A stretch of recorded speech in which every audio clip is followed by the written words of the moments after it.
Welcome to a new episode of Ausfahrt.tv in what I call English, and I'm your host, Mr. Z. Welcome. Next to me you see the new Audi A4 E-State version. In Germany we call it Avant, the Audi A4 Avant. That's German. And we already presented you the car in June 2015. There's a clip. And we have driven the Sedan as well last month. And both clips are linked in the description of this video. And if you scroll up and down, you find in the video description as well the technical data about this car, as well as jump markers. Well, I call them jump markers. So if you say, well, he's talking way too much, you can just jump to the part with a driving impression or to the sum up of the whole video. But I promise it's worth listening to me while I talk all the time, 24 hours. Okay, some facts about the Audi A4. Previously, it was called Audi A4 and it was introduced in 1972. By the fourth product generation, which was introduced in 1991, they thought about, well, let's make an E-State version, and they presented it in 1992, the first E-State version of the Audi A4 back then. This is the sixth product generation of the E-State version, and it's called B9 now. What else is new? Well, I'm gonna tell you a lot about changes of the exterior. I give you an insight of the interior, and of course I show you the trunk, which is more important from the E-State version, of course. However, we do have some competitors, of course.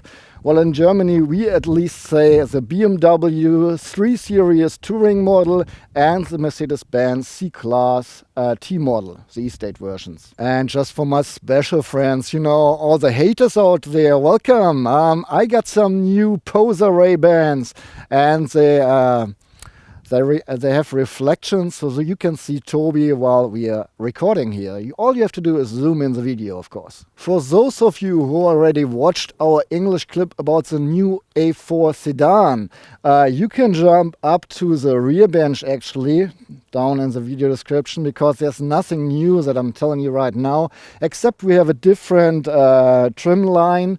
And the interior is slightly different too, but if this is not too important for you, you can now jump. Alright, the new Audi A4 comes with 3 petrol engines and 4 diesel engines. The smallest petrol engine is a 1.4 liter TFSI with 150 horses. Then we have 2 liter TFSI, one with 190 horses and the other one with 252 horses. That's the engine we drove while we had the Sedan as a test drive. We have 2 liter TDI engines, one with 150 and one with 190 horsepower. And both of those engines you get in an Ultra edition as well, which is more efficient. Then we have the 3 liter TDI with 218 and 272 horsepower.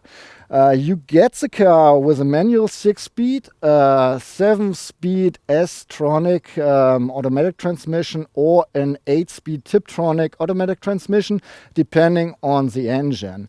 The Audi A4 always comes with front-wheel drive. As an option, you get a quattro all-wheel drive. And here's the heart of our test car, a 2 liter TDI. And please, no, I'm so tired of Dieselgate jokes.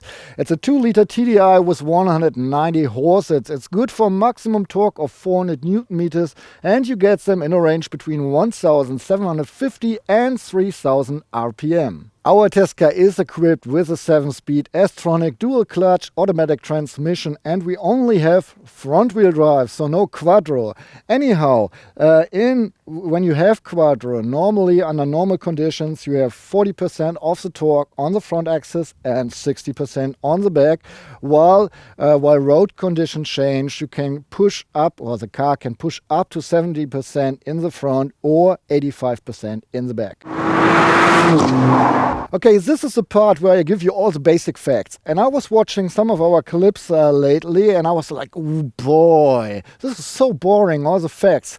But I know that some of you just, watch this aside and they at least listen to what I say. So I personally think it's okay this way, even it's kind of boring, all the facts. But if you have different suggestions, please let me know in the comments. So here are the basic facts about this car, the 2015 Audi A4 Avant E-State version with a 2-liter TDI and 190 horses. It accelerates from 0 to 100 kilometers per hour or 62 miles per hour in 7.9 seconds, and the top speed is reached at 231 kilometers per hour or 144 miles per hour. The gas tank of the 2015 Audi A4 Avant E-State version is good for only 40 liters.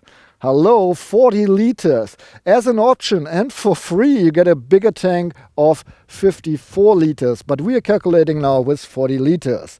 The fuel consumption is 4.3 liters on 100 kilometers or 54.7 miles per gallon, which means that under perfect conditions, you can drive up to 930 kilometers or 570 miles without getting gas. In terms of CO2 emissions, according to Audi, I have to say, according to Audi, the 2015 Audi A4 Avant 2.0 TDI with 190 horses sets free 113 grams per kilometer, according to Audi. The Audi A4 Avant has a length of 4.73 meters or 186 inches with a wheelbase of 2.82 meters, which equals 111 inches.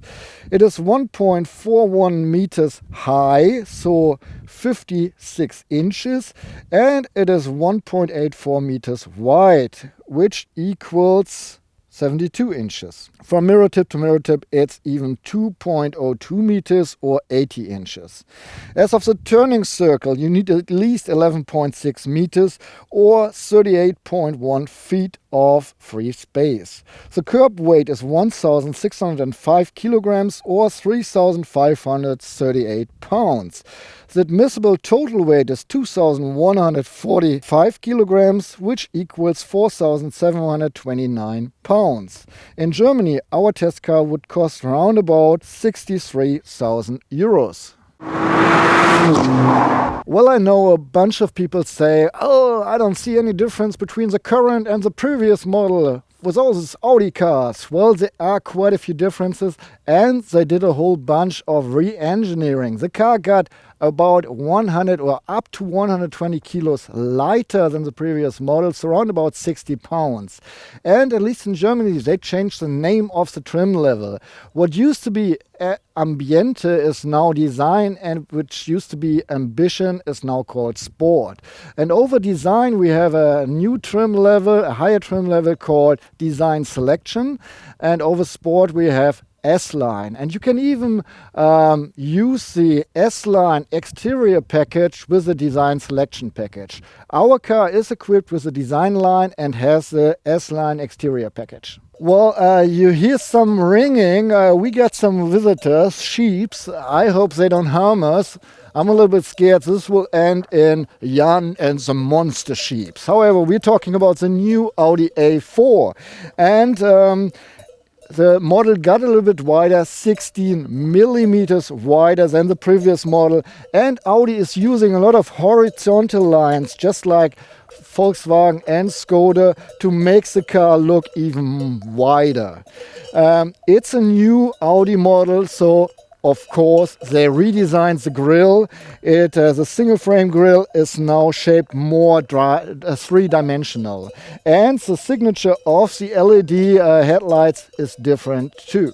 By factory setting, the new Audi A4 comes with Xenon Plus headlights. As an option, you get LED headlights, and as a more expensive option, of course, you get the full Matrix LED headlights. The Matrix LED headlights comes with 12 LED segments, and you can drive with your high beams on all the time because the traffic in front of you will not get the high beams in their face, because then the car recognizes the object in front and dims the lights out or dims the objects out. That's pretty neat. Well, I know. From the side, the car does not look too much different from the B8, and I know because I've driven the B8 as a company car for 18 months. However, I don't mind Audi's philosophy to just change little bit of the exterior from model to model. It's not all about the, oh, I got a brand new Audi look. It's rather about, oh, I have a 2-year-old Audi and still looks like a new one. Isn't that awesome? Well, I do appreciate this philosophy for sure. And by the way, it's still a typical Audi. If you look, it's 2/3 down here for the car and 1/3 is the greenhouse. The new Audi A4 got longer. By the way, the Sedan is 1 millimeter longer than the E-State version. However, it gained 25 millimeters in length, of which 12 millimeters are put into the wheelbase, so the wheelbase is a little bit longer and the passengers in the back have their profit. We have 3 different suspensions. First with the regular suspensions, then we have adaptive suspensions with a either comfort or sport setup, and those have 10 millimeters less ground clearance, while the sport suspension, the third one, has 23 millimeters less ground clearance. They're pretty proud of the aerodynamics of the new model. They reached a CD value of 0.23 for the Sedan and 0.26 for the E-State version. But those values only reach with the Ultra, with the more efficient models. Our car has value of 0.29. And they did a whole bunch of the surface of the ground of the car, of the bottom of the car, or however you say it. And for instance, they put the mirrors from the triangle here in the door down on the door. That's made for aerodynamics and acoustics. We have a special glass in here, acoustic glass, and while we were driving the Sedan in Italy, we were thinking, well, what did you do, Audi? It's a loud car, but this was really due to the loud roads there. And we've driven here in France now, and I can say it's a really silent car by now. Even yesterday, while it was pretty windy. The color is, by the way, mountain white metallic. It's optional. And by factory settings, this car should have 17-inch alloys, and we have optional 18-inch alloys on here. Alright, looking at the back, nothing or not too much new with the spoiler on the roof. We got the blades now on the side, which are good for aerodynamics as well. And just like the Sedan, the new Audi A4 comes with this line right here, which is visually connecting the lights with each other. If you have full LED in the front, you got full LED in the back as well. Here are working 48 LEDs, and they come with this dynamic turning light as well, so the rear traffic sees where you want to go while the lights are, burning up this way, this kind. However, while we tested the Sedan, we had the 252 horsepower TFSI, the petrol engine, and it had 2 exit pipes, each on one side. And I like this, that's powerful design, at least for me. Now we're driving the TDI, and we have 2 exit pipes as well, but they are rather shy on the left side here. Another new thing about the new version, the handle you lift now up. So it's not like pulling the handle, but you lift it up, which is a more natural move, I guess. By the way, the door opens around about 75 or 80 degree, and I can see this, I always forget the word, this S-line. Dorsal panel. Thank you, Toby. Well, I know from the Sedan already it's going a little bit down, so I can, just slide my little butt in here, and I can easily reach the door to close it. Well, here I am in the new Audi A4 E-State version Avant. And first of all, I would like to check the materials we find in here. So we got soft touch all over the dashboard. And then we have some mesh application here and there, and even in the door panels. We got soft touch down here, and even the lid of the gloves compartment is not really hard plastic. Oh, it is, but it doesn't feel like hard plastic. And even this plastics around the middle part is sort of riffled a little bit, so it feels nice too. Leather, Alcantara, soft touch, leather. That's premium. Premium appeal in the interior for sure. I am 180 centimeters tall, so 5'11", and I have lots of space in here, getting me seated, and I can put a fist between my head and the ceiling, so there's enough space. But let's see how Toby feels inside here. You know, he's much taller. He's 195 centimeters tall, so 6'5". Okay, guys, now I'm sitting here in the seat, and it's actually pretty much the same as with a sedan. I had no problems finding a good sitting position at all. I'm 195 centimeters tall, so 6'5". Everything is good in reach. I have enough headspace. I have enough space for my legs. I can easily reach the steering wheel and all the switches and buttons here. And yeah, it's all right. Well, thanks, Toby. And I can go on. The whole center part is facing me a little bit. It's driver oriented, which I really like. And if you've driven one Audi, or I might even say one Volkswagen, you will feel comfortable at all. They changed something about the part of the infotainment system, so the touchpad and the jog shuttle, they're now sitting in front of the stick for the driving programs, while if you have a stick shift, it sits behind it. So change the positions.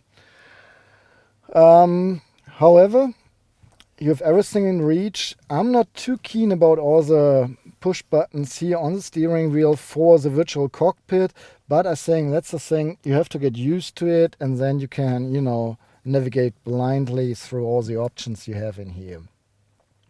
Yeah, all in all, I like it. It's pretty neat. They changed it a little bit here too. Oh, by the way, you get into a car and you have this spacious feeling. I'm missing the spacious feeling in here. It's not spacious, but this car feels sporty because you have your own space here. It's really for the driver. And since the center console is pretty small in the middle and it's growing up to the front of the car, this supports even this feeling. But sitting in the car with Toby on my side, we didn't have any lack of space. It is spacious to sit, but from the feeling, it's rather a sporty feeling in this car.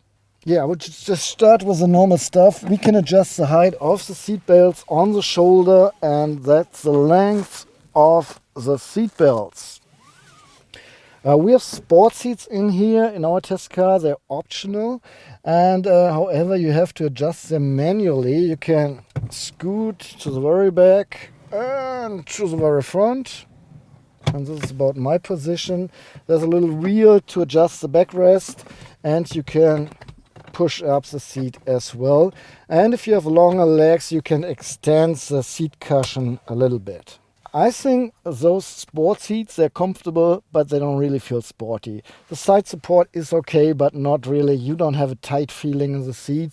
Once you drive really sporty, you wish you had more side support. So, the steering wheel, we have a leather steering wheel, multifunctional steering wheel that you can adjust manually as well. Here you see the radius. And neither Toby nor I had problems finding a good position. However, I have to say, whenever I'm more in a cruising mode, I like to push the steering wheel to the very lowest point. And it's my cruising position. And then the top of the steering wheel is covering some parts of the virtual cockpit. That's kind of sad. We have shifting pedals on both sides, of course. They're easy to reach. However, they're made out of plastic, so that feels a little bit cheap. We have buttons on the steering wheel, on the left side, everything to control the virtual cockpit. On the right side, we have all the buttons to control the infotainment system. And there's even another button with a little star. This button you can you can program on your own way. And I was complaining while driving the sedan version that the drive select switches are down here and you always have to lean a little bit forward, and it's up and down and I never know where to go. Well, you can put this function on this star button and then shift through the different modes while just pushing this button, which is much nicer than just leaning forward and put it here. The mirrors are neat and sporty. I would even say sexy. However, the mirror, the size of the mirror is not really big. It suits the car well and you see enough. Could be a little bit bigger, but this way it's just fine. And on the sides you see even how they rebuild the whole mirror cap, that it's more aerodynamic. I like this. The inner mirror is frameless, by the way, and you see the whole rear window. So with all the mirrors you have a good idea what's going on behind you. If you turn your head around your shoulder on the left side, the B-pillar is not too big. On the right side, well, the B-pillar is fine. Together with the seat, which is pushed to the very back, you do have a pretty big space that you don't see, but I don't think most people sit like Toby in the very back. C-pillar is fine, and between the C and the D-pillar we have a window that is useful, and the D-pillar itself is not too big for a station wagon either. So I don't really see a big blind spot in this car at all. Behind the steering wheel, we have the virtual cockpit, a 12.3 big TFT, which gives us all the information. This is optional. And if you look at the pricing, don't think it's just that cheap, because it comes together with the MMI infotainment system. You have to calculate both if you want the virtual cockpit. However, you have two different views. First view is big round gauges, and second screen is small gauges and more from whatever is showing. And going to the big gauges again, on the left side we have the RPM meter going up to 6,000 RPM, while the red range starts at 4,500. On the right side, the speedometer going up to 300 kilometers per hour. The car runs 230, so there's still some space. In the center of both gauges we have place for more information. Right now on the inside the the RPM meter, we have the current fuel consumption and the driving program we are using. Well, I'm in park now, so it's not so exciting. And inside the speedometer there's a digital speed as well. Once you push this view button, the gauges get very small, and then you don't have the scale anymore from the speedometer, but you still have the speed inside, and you don't have the fuel consumption shown inside the RPM meter, but still the driving program. On the top you always see the how much fuel is still left, or your current reach with your current fuel, and what's playing in the infotainment system. On the very low you always have the time and the outside temperature. On both sides we have more information. On the right side we have the controls for the gas tank, or the diesel tank in our case, with little LEDs, and on the left side we have the temperature of the water of the car, of the cooling water. You have different views that you can use. First is board computer, gives you current time or current fuel consumption, or the fuel consumption of your last trip, long-term fuel consumption, your current fuel consumption, something about the driving assist systems, and the traffic signs you just passed or that the car recognized.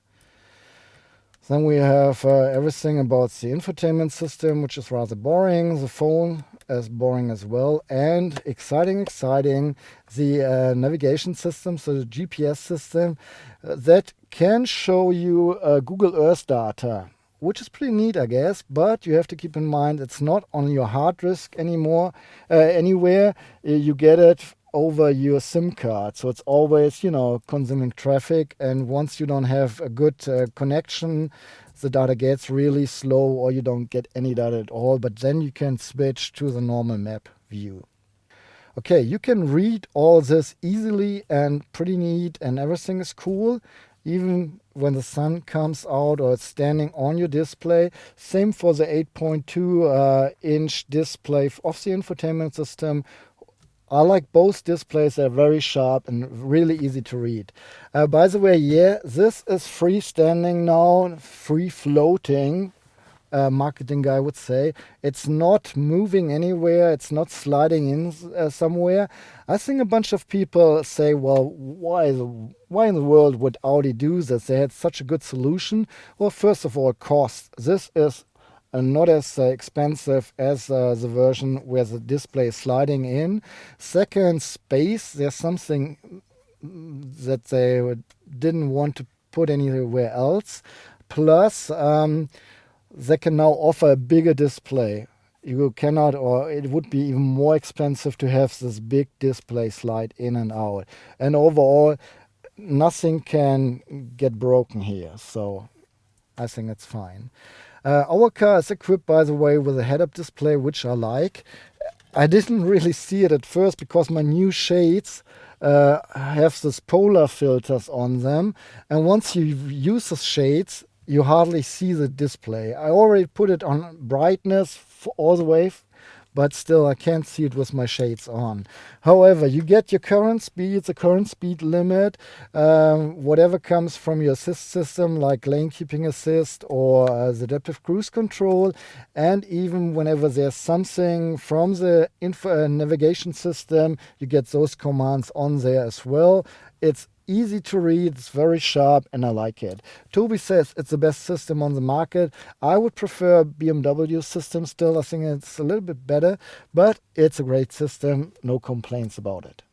Well, Toby just told me, I said gauges? No, gauges the whole time again. I'm sorry, it's gauges, I know, but it's, I'm old.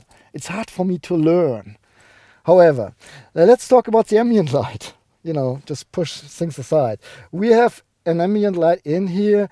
For instance, the cup holder is illuminated. We have an LED stripe up here, then another stripe up there. In the foot compartment, there's some light. The speaker has an LED stripe, and you can put different colors on there. It's pretty neat if you need it and want it. There's no sunroof in our car, but you can order some, and as you want it, here's a check of the horn.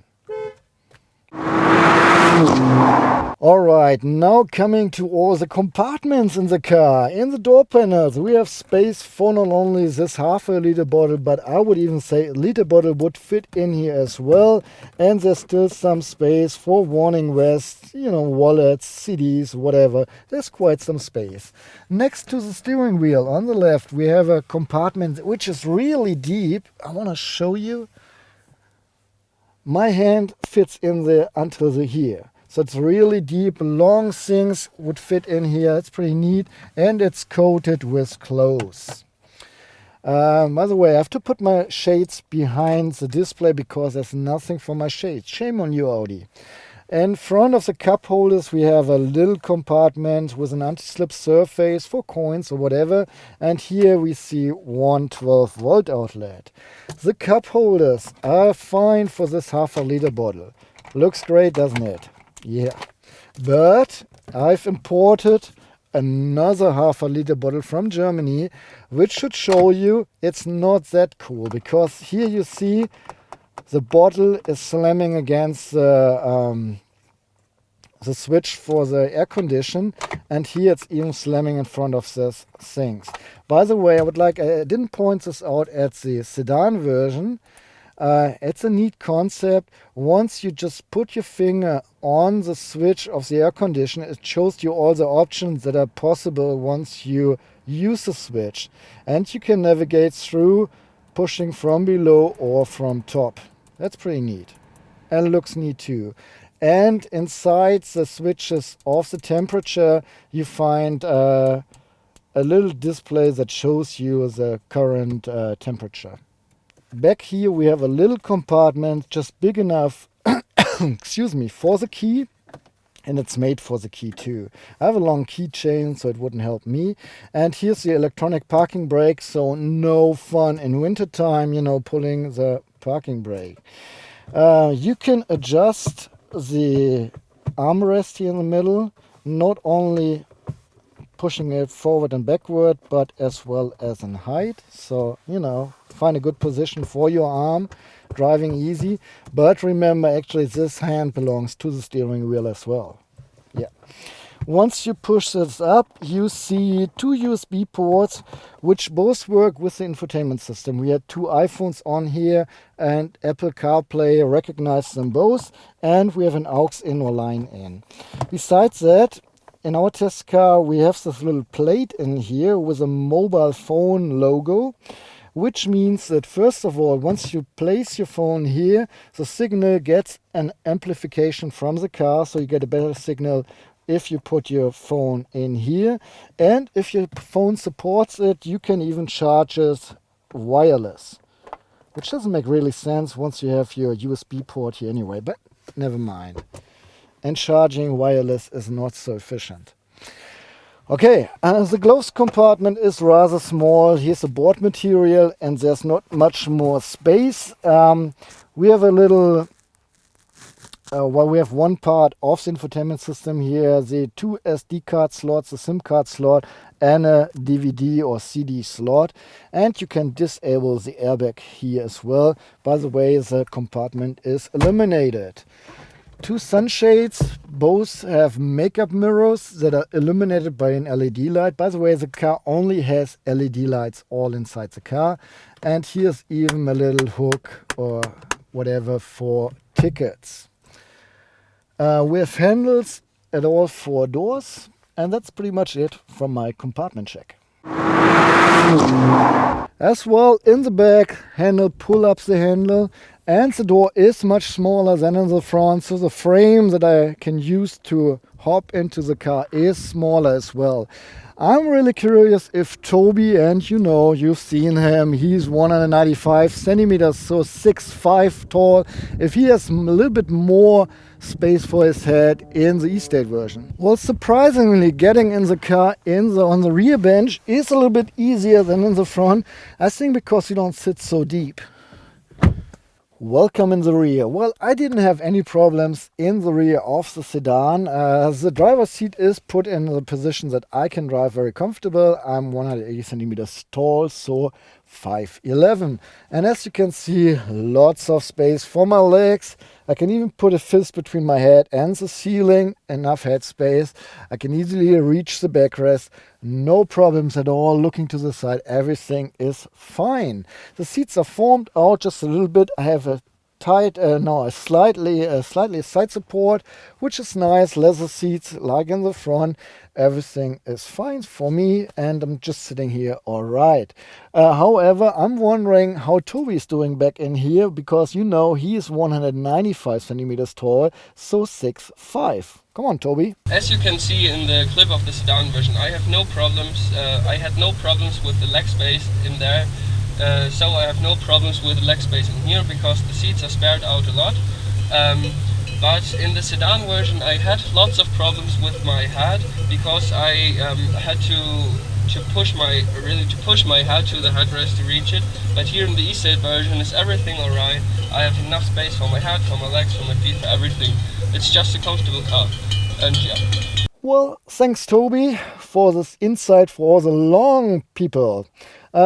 Just to name it, I'm sitting on leather, I told you. In the door panels I have this Alcantara stuff, the mesh application, and the soft touch on top as well, just like in the front door. So the material is as good in the rear as in the front. That's exciting.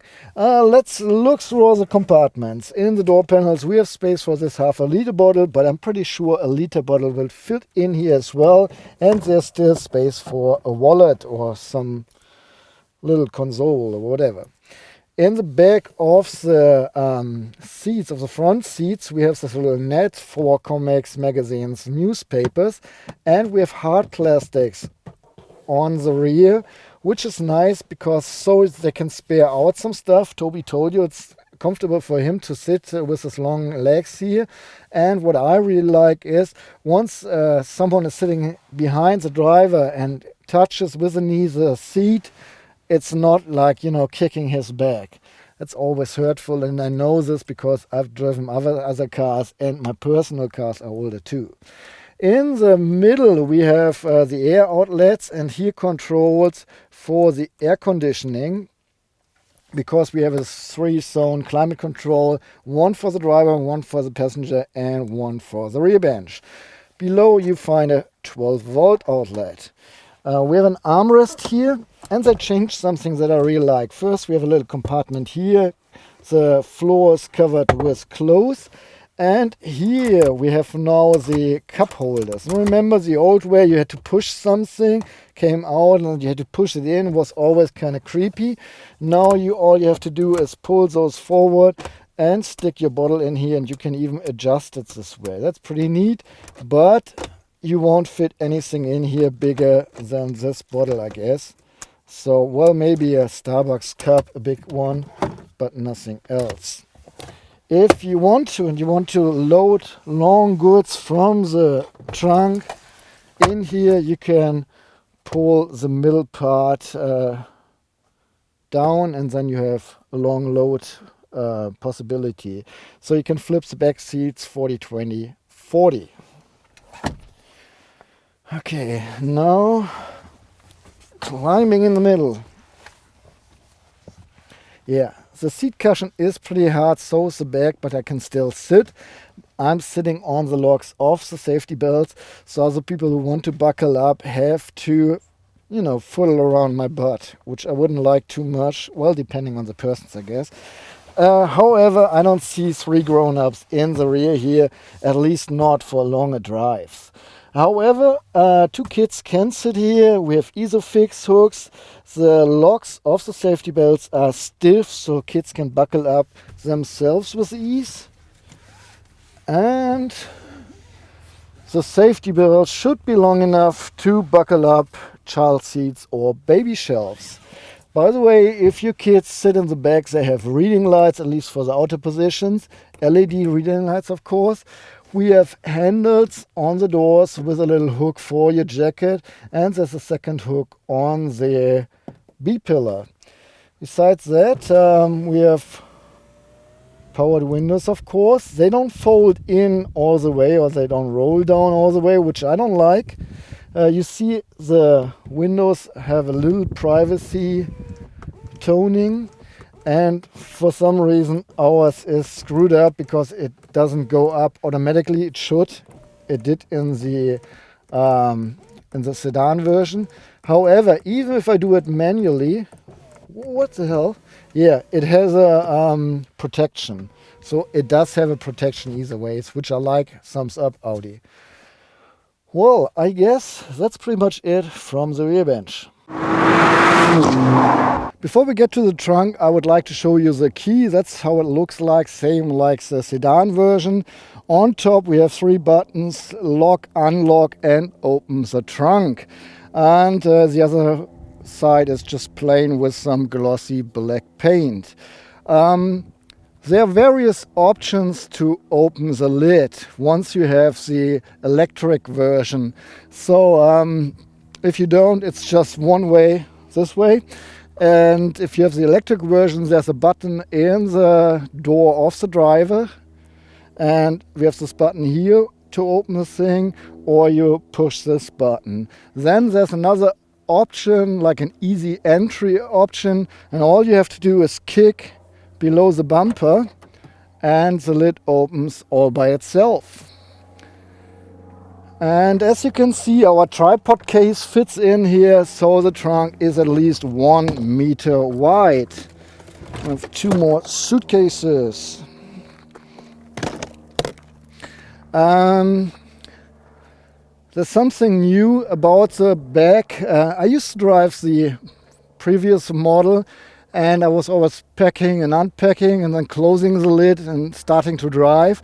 And the privacy blind would stay up on top here. So once you looked in the rear mirror, you couldn't see anything. So I stopped again, opened the trunk, put the thing back like this, and then closed the lid and drove on. Well, they changed something. This is now electric. Once you close the lid and you have the privacy blind still up, it's sliding down automatically. Amen, that's really cool. However, even it's electrically, you can remove it really easy, just pulling it out here. So that's easy done. Done. Let's look in the trunk. We can lift the bottom of the trunk. So here we find a spare tire. Well, at least an emergency spare tire. It's good for a maximum speed of 80 kilometers per hour or 50 miles per hour. Below the wheel, and I'm not unscrewing it here now, is the battery, and what I think is the subwoofer of the Bang & Olufsen system. You can lift up the front part as well, and here you have all the tools for the optional rails. So those 4 things to hook up things or the other stuff. And everything back in here. What else we have? We have emergency kit here in the sides. There's a net and a little compartment and something awesome. Thanks to Brian, my British friend, I got a new measuring tape.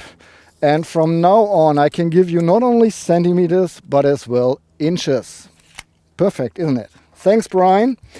In this compartment, we have a 12-volt outlet as well. On the other side, there's just a tiny net. On both sides, we have little hooks for shopping bags, so they don't scoot around in the car. We have 2 rubber bands where you can put some warning vests or whatever. And we have 2 LED lights here to illuminate the trunk, and there's another one up here in the lid. And as well, the warning triangle is here in the lid as well. On both sides, I have handles to unlock the rear bench, and then I can flip it. And by the way, it flips this way 60% on the right and 40% on the left, while the rear bench is divided 40-20-40, so you can do it either ways. There's something in my way now, and I'm removing it real quick. That's a protection. You can either leave this way and protect goods from the trunk flying in the front, or you can even put it on the flipped rear bench and then put it up to the ceiling if you have the whole trunk full of goods and you don't want them to fly to the driver and passenger. Well, in the regular trunk, you have space for up to 505 liters. That's 15 liters more than the previous model, which is around about 18 cubic feet. Once you have flipped the rear bench, you have space for 1,510 liters, which equals 53 cubic feet. Okay, I already told you the trunk is 1 meter wide, and now I can say 1 meter equals 39.5 inches. And for the goods in the regular trunk, so if the rear bench is not flipped, you have 90 centimeters in depth, which is almost 36 inches. Once you have flipped the back seats up to the edge here, you have around about 160 centimeters, so 63 inches. And if you pull forward the passenger seat to the very front, it's almost 190 centimeters or 75 inches. Isn't it handy, this measuring tape? I like it. By the way, to close the lid, all you have to do is kick again. Well, at least if you have the key in your pocket, keep this in mind. It's not working all by itself. However, you can load up to 540 kilograms or 1,190 pounds inside the car, of which you can place up to 90 kilograms or 198 pounds on the roof. And if you want to, you can install a hook, which is good for trailers up to a weight of 1.9 tons if they have their own braking system.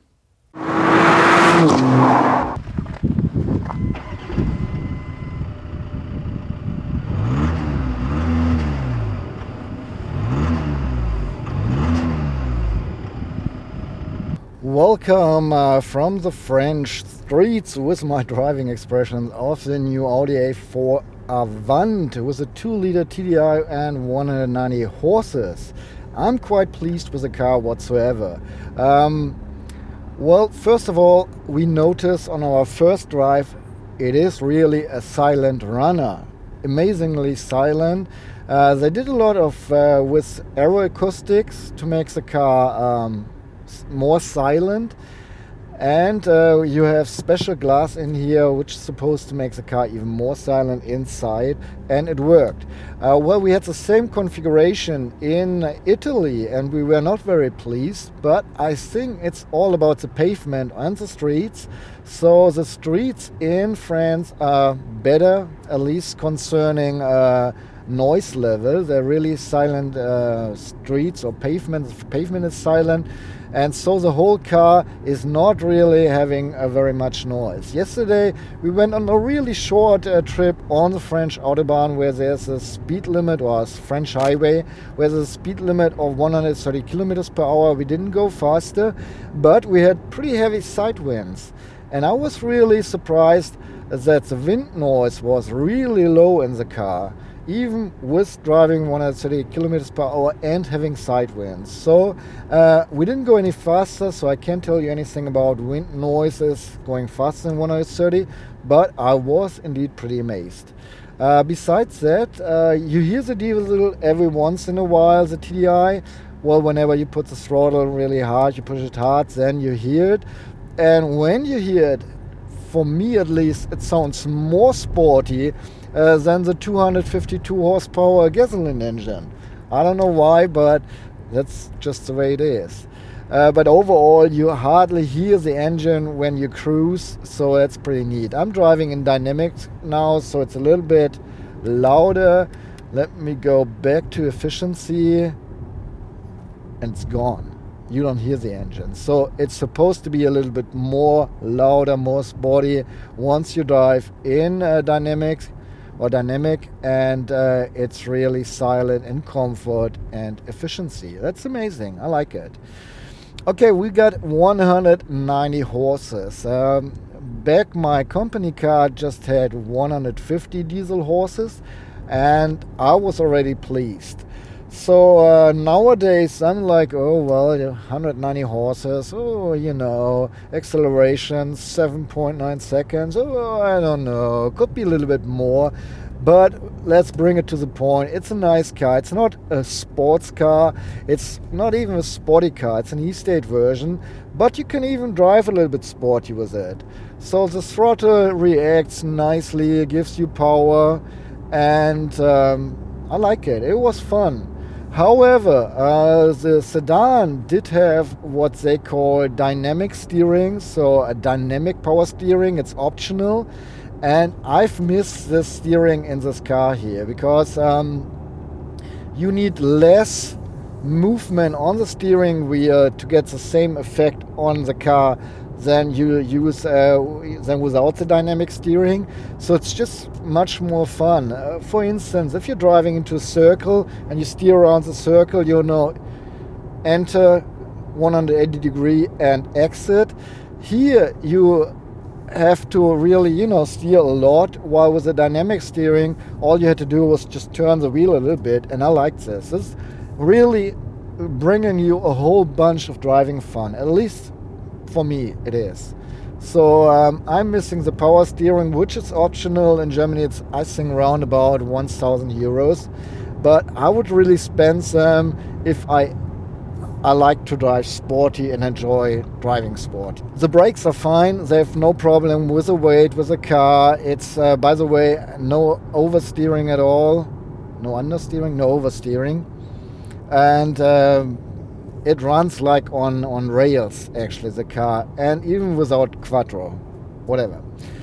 Let me tell you something about the suspension. I told you there are different systems. We do have the adaptive suspension with a comfort base setting, sort of, you know. You can still put it in dynamic, it's a little bit stiffer. And you drive in comfort, it's almost the same like you drive in normal. While we were driving the Sedan, we had the dynamic suspension or adaptive suspension in sport mode. And I like this very much because even in comfort it was like this suspension in sport, and if you put it in sport it was really stiff and fun to drive. While this one is in sport okay, and in comfort not really comfortable. I mean, it's comfortable, yes, but not like really comfortable. So I rather have a suspension that is comfortable and that I can put in a sport mode than a suspension that is comfortable and I can put it in comfort mode and I don't feel the significant difference. So I would rather choose a sporty dynamics. But overall this car is fine, it's comfortable, you have a nice ride, the seats are okay. Audi calls them sport seats. I wouldn't, because they don't have enough side support. They support you, yes, but if you hear sport seats, you're thinking about, yeah, man, you know, and this car is rather like, yeah, well, the seats are, but they're comfortable at least, and I didn't get any problems with my back, so it's okay for me. We have the 7-speed S-tronic dual clutch automatic transmission in here. Works with charm, shifting with the pedals. You just press the pedal and the gear's in, so no delays at all. It's very quick, very nice, very precise. But actually I didn't feel like using it at all, because once you drive in dynamic it shifts well and fast enough, you know, for powerful driving, and all the other time it was just seamless shifting, so you hardly notice that someone is shifting or that the car's shifting itself, and that's the way we like it, right? We want a transmission that you hardly recognize that it's working. Well, you want to recognize it's working well, you know what I mean. I don't know if you have seen our review about the new Audi Q7, or you've seen our review about the A4 Sedan, so I will just repeat it. Well, while we were reviewing the Audi Q7, I didn't like the car too much. I think it's just way too big for at least German streets, but I was in love with all the assist system, especially with an assist system that they call predictive efficiency assist. That's a system where the traffic sign recognition, the GPS or the navigation system, and the adaptive cruise control all work together. So you put the car in, you turn on the adaptive cruise control down here with a switch, and then you just let go. And it automatically recognizes the recent speed limit on the road. Once there is another speed limit, like now we're driving 90 according to the speed limit, and maybe up there will be 110.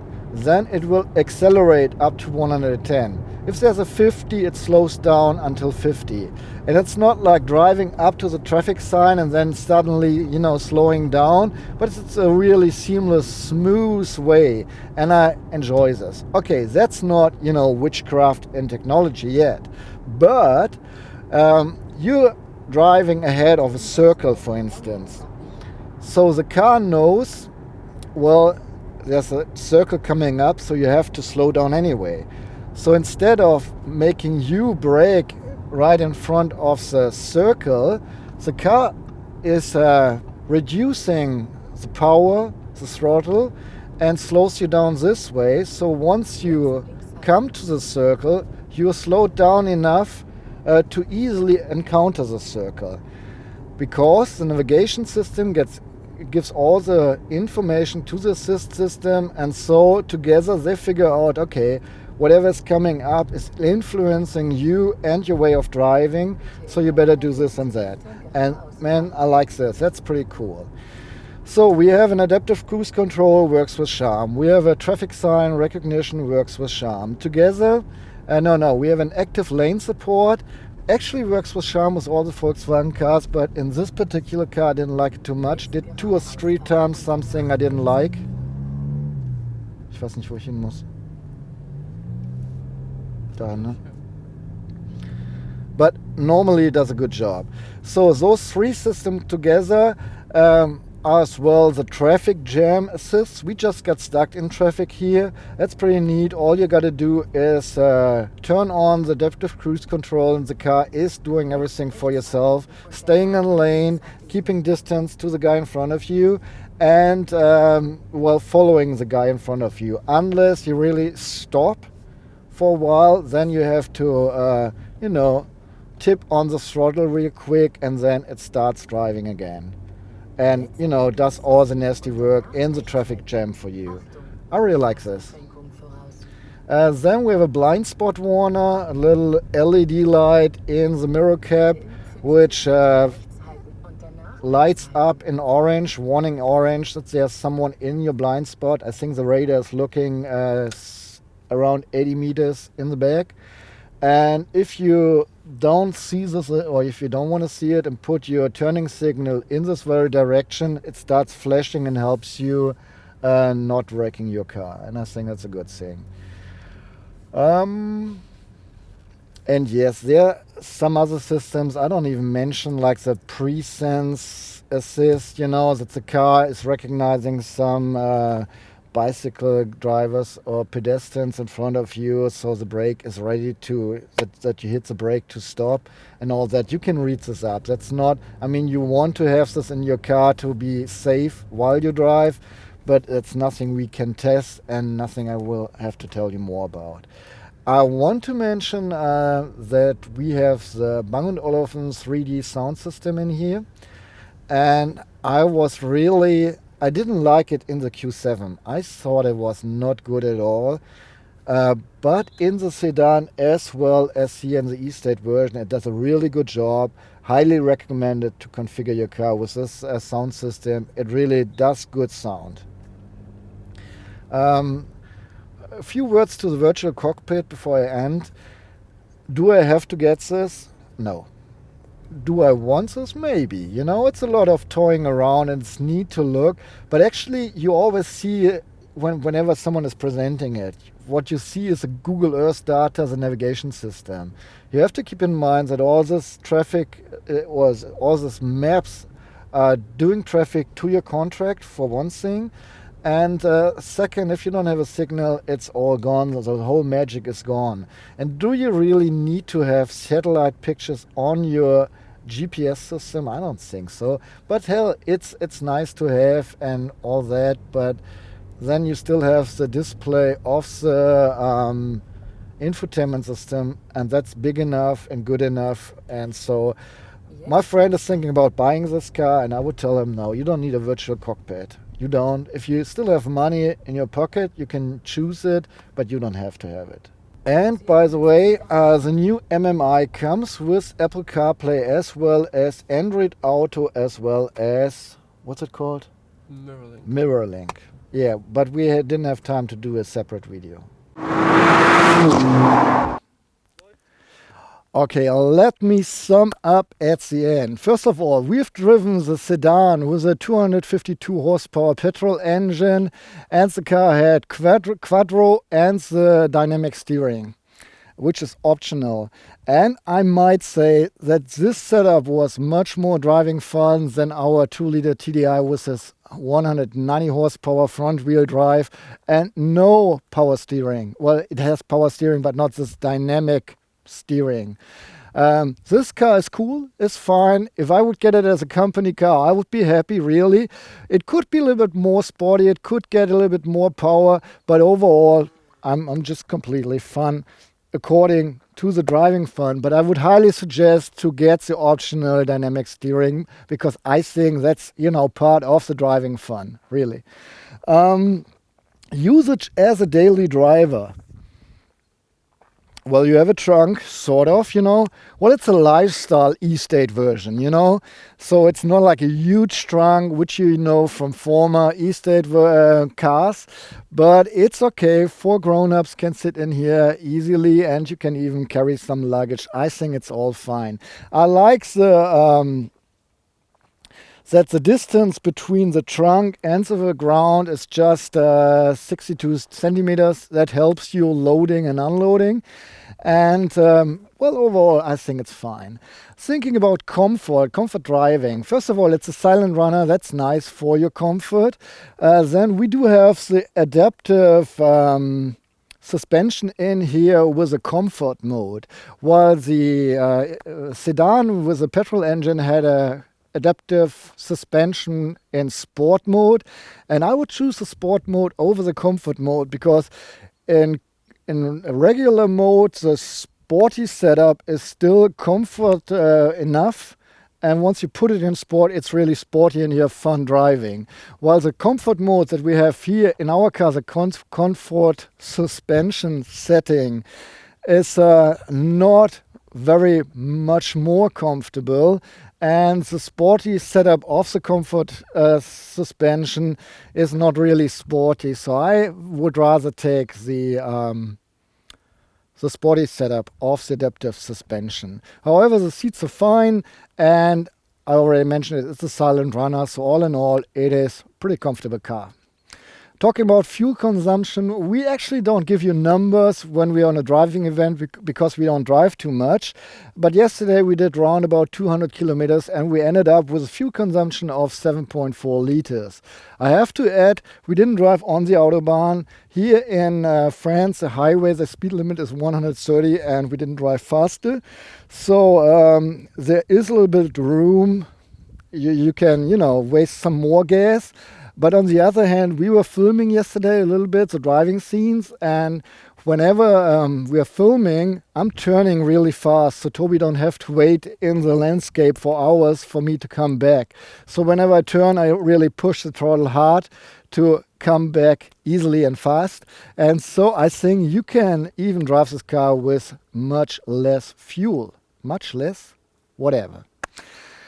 All in all, I say thumbs up. It's a good car. I can't complain about anything really. I would prefer the sedan version, not the sedan, but the setup we had there. Biggest petrol engine, power steering or dynamic steering, and quattro all-wheel drive. That's really a fun car to drive. Well, this one is fine. Okay. I would like to encourage you, if you have any questions, please put them in the comments. We're trying to answer every comment and help you out with all the questions you have. Maybe we missed something out. Maybe I told you something wrong. Don't worry, you can correct me. I'm just a human, I make mistakes. So you're very welcome to leave anything you want to leave in the comment fields. Even if you think I'm ugly and my accent is bad, well, that's nothing I don't know, but still, if you feel better telling me, fine, go ahead. Do it. If you really like our clips and want to help us out, please share them at Facebook, Twitter or Google+, or just put them in your personal playlist in YouTube. That helps us to be a little bit more present in the web. And please really tell your friends, tell your family about us. We would like to grow. If you think, damn, this format is really cool and I don't want them to stop, you can even support us with a little money, Not too much. We are offering now Patreon and Tippy as service where you can monthly give us $1 or $5 or $10, or 20 or 100. No, I'm just kidding. Well, if you have money, give us, we need some. Give us money. No, but seriously, just $1 a month. That would even help us out. Okay, that's it from my side. I'm Jan, Mr. Z. My English sucks, but still I think our reviews are pretty cool. I'm saying goodbye and hope to see you next time when you tune back in. The torque goes in the normal... Our test car, by the way, has a 7-speed dual clutch automatic transmission. Auch was Quatsch. S-Tronic habe ich vergessen. The new Audi got longer. We have 25 Millimeter. Die Licht zeichnet sich dadurch aus, dass vorausfahrender Verkehr entsprechend